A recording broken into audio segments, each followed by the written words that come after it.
IT-технологии приходят на помощь в изучении татарского языка. Кирилл Кислов, ученик выпускного класса 77-й гимназии, занимается разработкой специального проекта для русскоязычных детей, который будет помогать выполнять домашние задания по татарскому языку.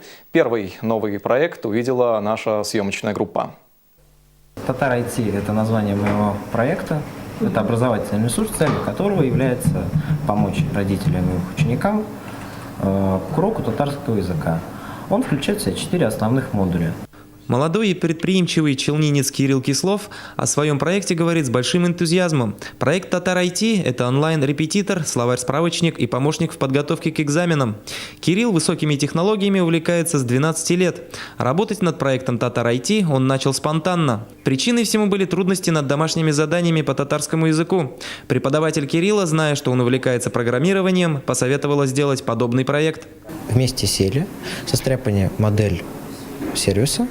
И сейчас я, так как она знала, что мы занимаемся IT-разработками различными, предложила самому сделать данный сервис. И мы им начали заниматься, составлять. И на сегодняшний день уже ведем активную разработку.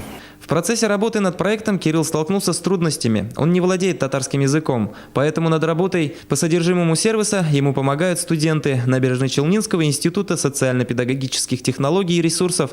В итоге 6 студенток 1 и 2 курса вместе с Кириллом уже более 1 месяца занимаются пополнением содержимого сервиса Татар IT.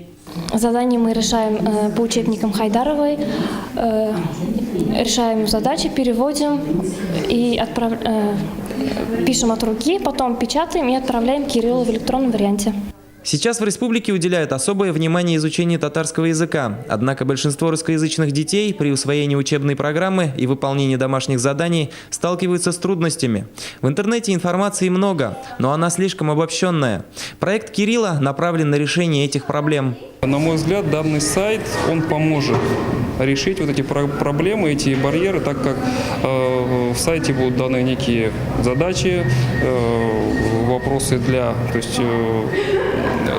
вектор для решения этих задач. Поэтому в дальнейшем я думаю, что этот проект будет актуален и востребован. Сервис Татар IT должен заработать уже в начале следующего года. В любом случае, Кирилл поставил перед собой цель закончить работу над проектом в ближайшее время. Руслан Ахунов, Лейсан Ханова для программы «Новости».